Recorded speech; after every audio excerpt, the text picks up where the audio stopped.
অন্তর্বর্তী সরকারকে সর্বাত্মক সহযোগিতা ও সমর্থন দেয়া হচ্ছে বলে জানিয়েছেন বিএনপি মহাসচিব মির্জা ফখরুল ইসলাম আলমগীর। জাতিকে অনিশ্চয়তার মধ্যে না রেখে দ্রুত নির্বাচন দেওয়ার আহ্বান জানান তিনি।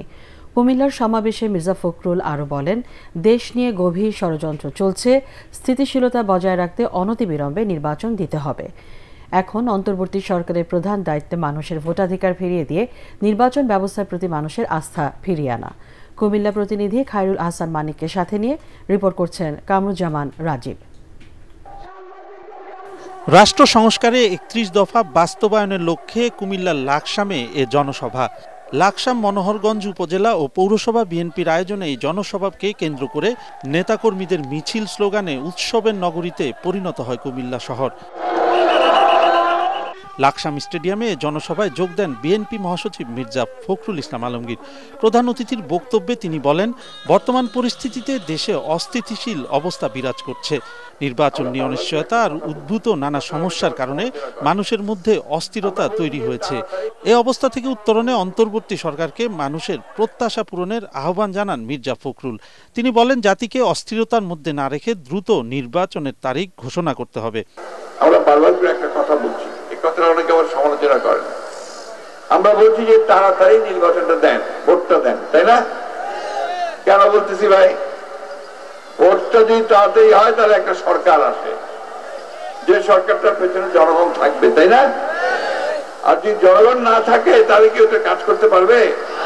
তাহলে আজকের সরকার যত বড়ই হোক, যত বড় বড় লোকজন দিয়ে সেটা চলুক, পেছনে জনগণ থাকতে হবে। আমরা সেই কারণেই বলেছি, যার কাল বিলম্ব না করে দ্রুত নির্বাচনের ব্যবস্থা করুন। জাতির ঐক্য নষ্ট হয় এমন কোনো কথাবার্তা রাজনৈতিক দলগুলোকে না বলার অনুরোধ জানিয়ে বিএনপি মহাসচিব বলেন, সংকট সমাধানে রাজনৈতিক দল হিসেবে দায়িত্বশীলতার সাথে কাজ করতে হবে। আমরা রাজনৈতিক দল হিসেবে আমরা দায়িত্বশীল দলের মতো কাজ করতে চাই, করেছি অতীতে। আমরা অতীতে সরকারে ছিলাম, ইনশাআল্লাহ আবার জনগণের ভোটে আমরা সরকারে যাব। সেই জন্য আমরা মনে করি যে বাংলাদেশকে কোনো ঝুঁকির মধ্যে ফেলা উচিত নয়। সেই জন্যই বাংলাদেশকে এখন একটা নির্বাচনের মধ্য দিয়ে একটা স্থিতিশীল অবস্থা সৃষ্টি করা প্রয়োজন। এ সময় তিনি অভিযোগ করেন, ডামি আর রাতের ভোটে নির্বাচন করে দেশের নির্বাচন ব্যবস্থাকে স্বৈরাচার আওয়ামী লীগ ধ্বংস করে দিয়েছে। এখন অন্তর্বর্তী সরকারের প্রধান দায়িত্ব মানুষের ভোটাধিকার ফিরিয়ে দিয়ে নির্বাচন ব্যবস্থার প্রতি মানুষের আস্থা ফিরিয়ে আনা।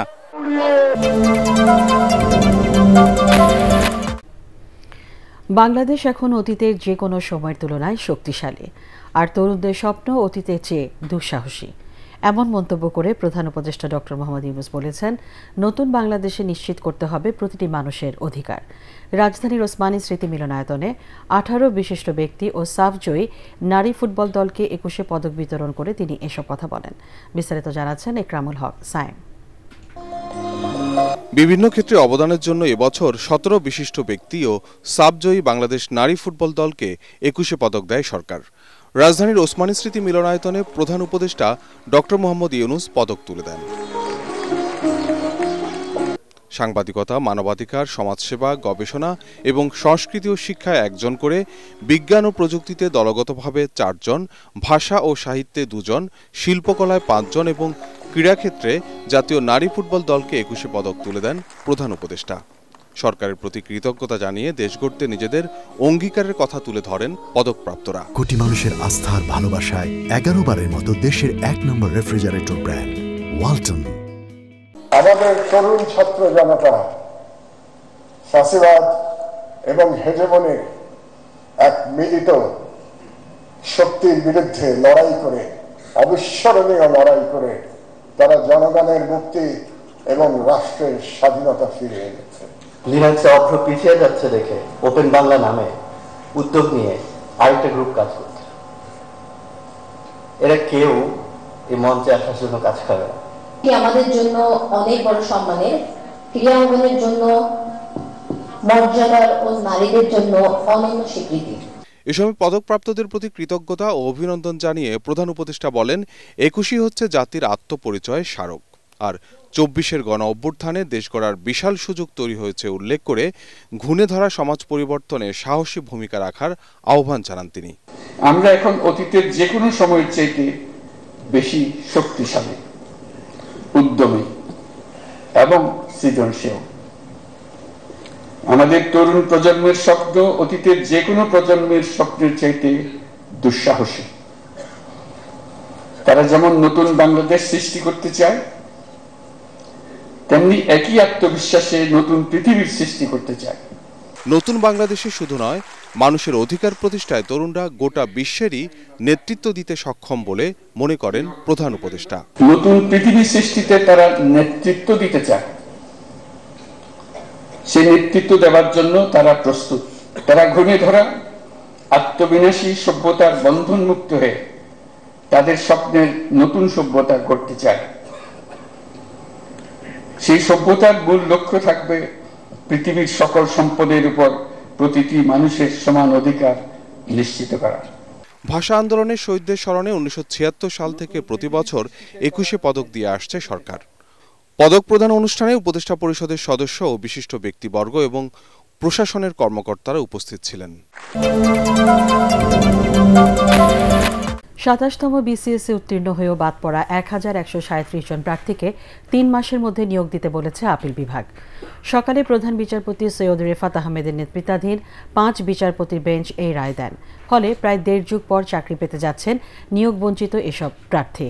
এর মধ্যে যারা যোগদান করবেন তারা ২৭তম ব্যাচে জ্যেষ্ঠতার ভিত্তিতে নিয়োগ পাবেন বলে জানিয়েছেন আইনজীবীরা। আরও জানাচ্ছেন হুমায়ুন চিস্তি। প্রায় ১.৫ যুগ ধরে আইনি লড়াই করে সর্বোচ্চ আদালতের রায়ে নিয়োগ পেতে যাচ্ছেন ২৭তম বিসিএসে উত্তীর্ণ হয়েও নিয়োগ বঞ্চিত প্রায় ১১৫০ জন। ওই বিসিএসের প্রথম মৌখিক পরীক্ষায় উত্তীর্ণ হওয়ার পর দ্বিতীয় মৌখিক পরীক্ষায় বাদ পড়েন তারা। পরে তাদের পক্ষে ৩টি আপিল করা হয়। প্রথম মৌখিক পরীক্ষা বাতিলের সিদ্ধান্ত বৈধ ঘোষণা করে ২০১০ সালের ১১ জুলাই রায় দিয়েছিলেন আপিল বিভাগ। বৃহস্পতিবার ওই রায় বাতিল ঘোষণা করলেন সর্বোচ্চ আদালত। বিচার বিভাগের যে ক্ষতিটা হয়েছিল, বিচার বিভাগের যে দায়টা রয়েছে, সেই দায় থেকে কিছুটা হলেও দায় মুক্তি হবে আজকের এই রায়ের মধ্য দিয়ে। এই রায়ের ফলে প্রায় ১২০০ জন যারা চাকরিতে যোগদান করতে চাইবে তারা তাদের ২৭তম ব্যাচে ইতিমধ্যে যারা নিয়োগপ্রাপ্ত হয়েছেন তাদের সঙ্গে নোশনাল সিনিয়রিটি পাবেন, অর্থাৎ ধারণাগত জ্যেষ্ঠতা সহ তারা চাকরিতে নিয়োগ পাবেন। যাদের বাদ দেওয়া হয়েছে দ্বিতীয় ভাইবা ওসির মাধ্যমে তাদেরকে চাকরিতে নিতে হবে ৯০ দিনের মধ্যে। রায়ে সন্তোষ জানান নিয়োগ বঞ্চিতরা। একই সাথে দ্রুত রায় কার্যকরের দাবিও জানান তারা। মাননীয় বিচারকগণ ন্যায় বিচার প্রতিষ্ঠা করেছেন, আমরা আশা রাখছি এর ধারাবাহিকতা থাকবে এবং আমরা আমাদের অধিকার অচিরে ফিরে পাবো।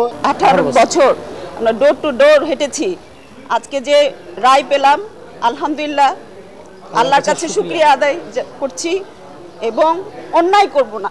111-এর সময় ২৭তম বিসিএসে ১,১৩৭ জনকে চূড়ান্ত সুপারিশের পর চাকরিতে যোগদানের মুহূর্তে ওই ফলাফল বাতিল করে দ্বিতীয় মৌখিক পরীক্ষার সিদ্ধান্ত নেওয়া হয়। পিএসসির ওই সিদ্ধান্ত চ্যালেঞ্জ করে হাইকোর্টে মামলা করেন নিয়োগ বঞ্চিতরা।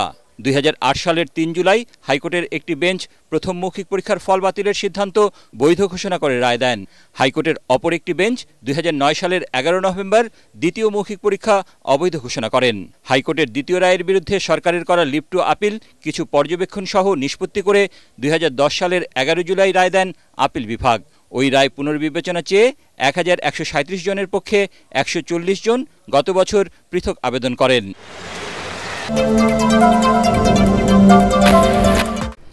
জুলাই আগস্ট গণহত্যা মামলায় সাবেক আইজিপি চৌধুরী আব্দুল আল মামুন, সেনা কর্মকর্তা জিয়াউল হাসান সহ ৮ পুলিশ কর্মকর্তার বিরুদ্ধে ২ মাসের মধ্যে তদন্ত প্রতিবেদন দাখিলের নির্দেশ দিয়েছেন আন্তর্জাতিক অপরাধ ট্রাইব্যুনাল। এই মামলার পরবর্তী শুনানি হবে ২৮ এপ্রিল। আব্দুল্লাহ আল মামুনকে ২৩ ফেব্রুয়ারি জিজ্ঞাসাবাদের জন্য অনুমতি দিয়েছেন ট্রাইব্যুনাল। এছাড়া গুমের ঘটনায় সাবেক পুলিশ সুপার মহিউদ্দিন ফারুকী ও বরিশাল রেঞ্জের সাবেক অতিরিক্ত পুলিশ সুপার আলেপ উদ্দিনের বিরুদ্ধে ৩ মাসের মধ্যে তদন্ত প্রতিবেদন দাখিলের নির্দেশ দেওয়া হয়েছে। এদিন সেনা কর্মকর্তা জিয়াউল হাসানের কাছে প্রয়োজনীয় বই ও নথিপত্র সরবরাহ করতে দেওয়া হচ্ছে না বলে অভিযোগ করেছেন তার আইনজীবী। আমি বহুবার চেষ্টা করেছি ওনার বই দেওয়ার জন্য ওনাকে, কিন্তু আমাদেরকে জেল কর্তৃপক্ষ সেটা দেয়নি। ওনারা বলেছেন যে জেল বিধি অনুযায়ী আমরা এটা দিতেও পারি, নাও দিতে পারি। আমাকে ডেপুটি জেলার সাহেব বলেছেন যে আপনি বেশি এটা নিয়ে যদি অ্যাগ্রেসিভ হন তাহলে আপনার আশা বন্ধ করে দিব। কোনো কারা কর্তৃপক্ষের কাছে আগে তাকে রিকোয়েস্ট করে বলতে হবে আমি এই জিনিস আসামির কাছে দিতে চাই। যদি কারা কর্তৃপক্ষ সেটা রিফিউজ করে, তাহলে যদি সেই রিফিউজালটা এই মামলার সাথে সংশ্লিষ্ট হয় তাহলেই কেবল ট্রাইব্যুনালে আবেদন করা উচিত। উনি কারা কর্তৃপক্ষের কাছে কোনো রিটার্ন কিছু দেননি, গোপন খামে অনেক কিছু দিতে চেয়েছেন, সেটা তো কারা কর্তৃপক্ষ দিতে পারে না এবং ট্রাইব্যুনালের কাছে এটা চাইতে পারেন না। অন্তর্বর্তী সরকার দায়িত্ব নেওয়ার পর ভারতের সাথে বাংলাদেশের সম্পর্কে টানাপোড়েন দেখা দিলেও ব্যবসা বাণিজ্য সহ কিছু ইস্যুতে দূরত্ব কমেছে বলে দাবি করেছেন পররাষ্ট্র উপদেষ্টা তৌহিদ হোসেন। দুপুরে নিজ মন্ত্রণালয়ে সাংবাদিকদের প্রশ্নের জবাবে তিনি বলেন, ভারতের সাথে ভিসা সহ কিছু বিষয়ে এখনও টানাপোড়েন আছে। সকল দূরত্ব ঘুচিয়ে দুই দেশই সম্পর্ক জোরদারে আগ্রহী। এদিকে মার্কিন প্রেসিডেন্ট ডোনাল্ড ট্রাম্প দায়িত্ব নেওয়ার পর বাংলাদেশ সহ বিশ্বের অনেক দেশে অর্থায়ন বাতিল করলেও এই বিষয়ে কিছুই করার নেই বলে জানান পররাষ্ট্র উপদেষ্টা। কিছু টানাপোড়েন এখনো রয়ে গেছে, যেমন ভিসা টিসা নিয়ে এগুলিতে প্রবলেম কিছু আছে, কিন্তু দুই পক্ষই আমরা মোটামুটি এই ব্যাপারে একমত হয়েছি যে এগুলি সব দূর করে একটা গুড ওয়ার্কিং রিলেশন, যেটা আমরা ব্যবহার করি, এটাতে আমাদেরকে পৌঁছতে হবে এবং সেই জন্য ভারতীয় পররাষ্ট্রমন্ত্রীও এ ব্যাপারে এগোবেন, আমরাও এগোবেন।